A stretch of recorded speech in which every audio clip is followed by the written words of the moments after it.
Hello, friends from across the nation and around the world. You're listening to Dad's Bedtime Stories. Tonight, we're going to be doing a Halloween-themed episode that was suggested by Xavier. Xavier wrote in wanting to hear an episode about a teacher who gives homework on Halloween and how you deal with that. I want to start by giving a big shout out to Brooke and Ellie, who are Xavier's cousins. Thank you to both of you for recommending the podcast to other people. That's how Xavier found it, and I appreciate it whenever anyone does that. Also, guess what? Apple Podcast Connect finally fixed itself, so I can give some shoutouts for some ratings and reviews today too. So thank you to Owen, who gave me a 5-star rating and review. Thank you to Evelyn, who also gave me a 5-star rating and review. Thank you to somebody who called themselves Everboo and wrote in with a story idea and a 5-star rating. And thank you for Sigma ABDHDJ for doing the same thing. I think all the other ones in the US I already covered. Moving over to Canadian reviews, thank you to Abandon Edwards for leaving an awesome review for me. Thank you to Mr. Floppa. Thank you to Leaf, the kid in the story. That must be Leaf from Vancouver, I'm guessing. Thank you to Cool Cats. Thank you to JCCG12. And thank you to everyone else who left a story review earlier on. And last, moving over to Australia, thank you to LOLI Best for leaving me a 5-star rating and review. I have no idea who that is. Thank you to the person who's just a whole series of numbers. I love that rating and review as well. And thank you to CJKE1234 for writing an awesome rating and review. I'd read the ones from the UK as well, but you guys are kind of letting me down in the review area. And listen, UK, if it's my terrible accents that I sometimes pull out, I'm sorry. I apologize to you and all of your friends and family. They're not intended to represent any country specifically. They are meant to be alien accents in most cases. So, just know that. Now it's time to close your eyes, get as comfy as you can in that bed, and imagine yourself doing what the kid in the story does. Imagine yourself hanging out at school. That's right, school. A place we've only explored a few times in this series. Today is Halloween, so as you look around the classroom, you see all of your classmates dressed up in all sorts of different costumes, or in the colors orange and black. You look up to see your teacher. "Well, class, after recess, I plan to give you your very special homework assignment." The entire class immediately moans. "Homework on Halloween? How are we going to get all the candy we need?" The bell rings, and all of your friends leave for recess. You, on the other hand, reach down into your pocket and pull out a tiny little spaceship. A spaceship who has shrunk itself down to the size of a toy. "Spaceship," you say, "we need to talk. Activate the secret underground base." "Understood," Spaceship responds. And Spaceship activates the secret underground base that you built in a previous episode of the show. First, a holographic image of you wearing exactly what you're currently wearing appears in the seat. Then, below the desk, a little hatch opens up. You slide below the desk and through the little hatch. You find yourself winding down an amazing slide, going left and right and up and down, until you eventually pop out the bottom.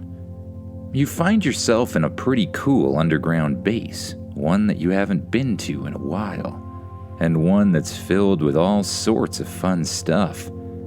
Couches to hang out on, a TV and video games all over the place. Pretty much anything you'd need to survive a day at school if it gets too boring. Spaceship, you say. Did you hear that? My teacher is going to give homework on Halloween. We need to put a stop to this immediately. Understood. What are you thinking? Spaceship asks. I don't know, you respond. Let's put her in the spaceship and fly her really far away, somewhere where she can't give us homework. You answer. That seems a bit drastic. May I make a suggestion? Spaceship says. Of course you can, Spaceship. I recommend creating a fake contest where the winner gets an all-expenses-paid trip to a vacation planet. We can elect your teacher as the winner and transport her there together. Oh, that's a great idea. Can we make it happen right away? You ask. Already working on details. I believe the pool planet would be an excellent location. I will take care of the rest, Spaceship says. Okay, sounds good to me. You walk back over to the little slide that brought you down. Beside it, there's another hatch that looks like an elevator. You open up the hatch and climb inside, and before long you find yourself shooting upwards. The elevator lifts you up through the same hatch below the desk and back into your seat, right inside the hologram. At the same time, all of your friends are coming back in from recess. The teacher approaches the front of the class. Okay, kids, for today's homework, I believe we will do... You hear a knock at the door, interrupting the teacher. The teacher walks over to see who it is, and when she opens it up, some guy dressed in a bright blue suit is standing there. A guy who looks a little bit robotic, to be honest. Excuse me, ma'am. I am a representative of the Intergalactic Vacation Contest, here to tell you that you have in fact been selected for an all-expenses-paid trip to a vacation planet. We will provide a substitute teacher for you if you're ready to go right away. The strange man says. Well, yes, of course. I've always wanted a vacation. Well then, come with me right this way. I'll replace you with a substitute shortly. Your teacher follows the man out of the room, looking very, very excited. The class moves to the window and watches as the teacher climbs into a limousine. Then, strangely, the limousine lifts up off the ground and shoots straight up into the air. I mean, for a person with a magic spaceship, you've seen stuff like this before. In fact, you're pretty sure that the limousine must have been Spaceship in disguise. But the rest of the class is pretty blown away by the occurrence. As you and all of the other students sit back down, you hear the door to the classroom open once again, and in walks another very robotic-looking person carrying a briefcase. Good morning, class. I am Mr. Robo. I will be your supply teacher for the rest of the week. Let me see what your teacher was up to. Mr. Robo looks down at all of the lesson plan notes. Whoa, it says here you were to have homework assigned tonight. However, as a substitute teacher, it is my duty to not follow the lesson plan. So, no homework for tonight. And we're actually just gonna go outside and play for the rest of the day. The class erupts in cheers, and you all head outside for an extra long extended recess. When the day's over, you head home from school in whatever way you normally do that. You spend a little bit of time eating dinner, and then you get ready to go trick-or-treating. You grab the biggest bag you can find, and you head out to the streets, walking from door to door, knocking, saying trick or treat, and being handed a whole bunch of candy. It actually turns out to be a record-breaking Halloween. You have more candy than you've ever had before. And then something strange happens. Something in the sky. You look up and suddenly you see some strange orange lights appearing. They look almost like the northern lights, the aurora borealis, if you will. But they're an orange color instead of green and red. The color gets brighter and brighter and brighter until you have to shield your eyes and turn away. The light shoots all around the city or town where you live, and by the time you open your eyes, there seems to be a bit of a flurry of activity. Things that weren't previously moving are now moving. Pumpkins. Every single pumpkin on every single porch seems to be hopping around and yelling, "Candy, give us candy." This is very, very strange, you say to yourself. You watch as the pumpkins begin to hop around from person to person, jumping up in the air and stealing bags of candy. Not hurting people in any way, but this is your candy and you need to protect it. Soon enough, an army of pumpkins starts jumping towards you and your friends. You back away, and then you and your friends begin to run. You run as quickly as you can through the streets and away from the pumpkins who are, well, trying to eat the candy.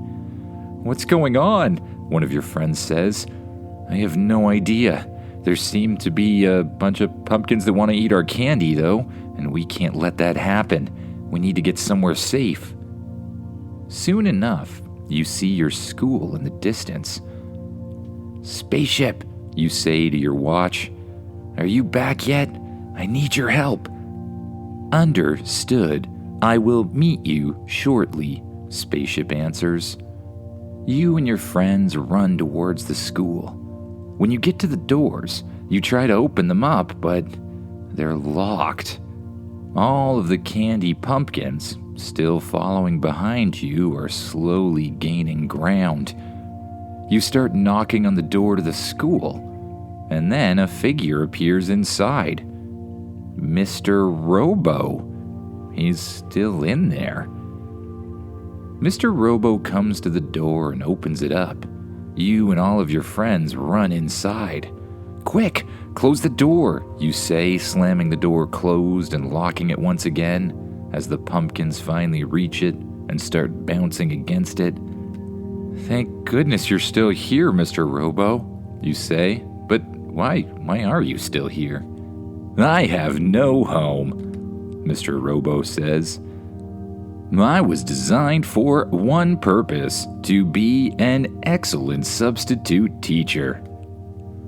"Oh, right," you respond, remembering that Mr. Robo is very likely a robotic creation of Spaceship itself, one created and put in place to take care of things while your actual teacher is on vacation on a planet far, far away. "I see the candy-eating pumpkins have come to life, just as predicted," Mr. Robo says. "What do you mean, just as predicted?" you ask. "Well, when I was reading through your teacher's notes, it seems that she expected this. She even provided homework on how to stop it from happening." "She what?" you respond. "What do you mean she provided homework on how to stop it from happening?" "I mean what I said.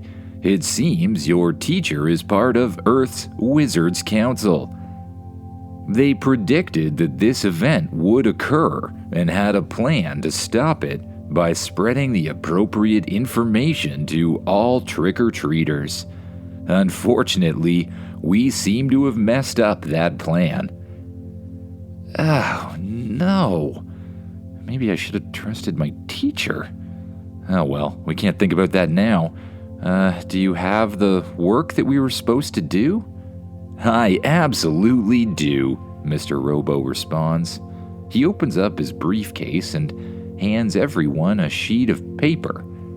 On it is a song or poem or maybe a spell of some kind called How to Stop Candy-Eating Pumpkins. At the top of the sheet of paper, it reads, "When candy pumpkins come too near, sing this loud for all to hear." And then there's a verse that says, "Pumpkins bold with teeth so bright, halt your feast, resist the bite. Candy sweet no more consume, seal your hunger, end the gloom. By spell and charm I now decree, leave the treats and set them free." Will this really work? You wonder. I guess there's only one way to find out. Spaceship, are you here yet? I have just arrived. All right, meet me in the parking lot, you respond. We have some work to do. You and all of your friends make your way into the school. You find a classroom with windows that look out towards the parking lot. Leaving all of the candy-eating pumpkins jumping at the door to the school, you and your friends one by one jump out the lower main floor window and run towards Spaceship, who's now waiting in the parking lot. The pumpkins soon see you and start to jump towards you, but luckily, you and your friends all make it aboard just in time. The ship lifts up off the ground, high enough that the pumpkins can't get you and your friends. Spaceship, I think we need some sort of loud speaker or something. Can you handle that? Understood, Spaceship responds. A series of microphones drop out of the ceiling, and at the same time, a huge speaker folds out from a hatch on the top of the spaceship, pointing down at the ground below. All right, friends, if we all read this together, maybe it'll have the power we need. You hand out the homework that your teacher gave you in the first place. Your friends all take a copy, and they each grab one of the microphones. You count down using your fingers, 3, 2, 1, and then you all begin reciting the poem. Pumpkins bold with teeth so bright, halt your feast, resist the bite. Candy sweet no more consume, seal your hunger, end the gloom. By spell and charm we now decree, leave the treats and set them free. A pulse of orange energy shoots out of the ship. As it hits the area around you, all of the happy little pumpkins that were jumping around trying to eat candy suddenly just become normal pumpkins again. It worked. It actually worked. Now we have to save the others. Let's go, Spaceship. Together, you and Spaceship and all of your classmates fly from place to place, handing out copies of the homework and reciting the poem you were supposed to know in the first place. Before long, all of the pumpkins have turned back into normal pumpkins, and you and the other children are able to walk around and collect the candy once again. You head home for the night and hand the candy over to your adults, whoever's in charge of you. They take the candy and inspect it very carefully, making sure it's all safe looking. And then They allow you to have a small amount before bed, but not too much. With your belly full of candy and your heart happy that there's no longer candy-eating pumpkins running all over the place, you head to your bedroom. You crawl inside your bed, you pull the covers up over top of yourself, and you close your eyes. With each breath, you allow yourself to sink down deeper and deeper into the mattress, letting go of all the tension in your arms, then letting go of all the tension in your legs. You release the tension in your shoulders and your back. And as you breathe, you sink down deeper and deeper into the mattress. Last, you notice any tension in your head or your face. You let it melt away until you find yourself just happily floating in your bed. Then, when you're nice and relaxed, you begin to focus your mind on the next adventure, the one that you get to create. You decide where you want to go and what you want to do, and you begin to just imagine yourself doing that thing. Good night, everyone.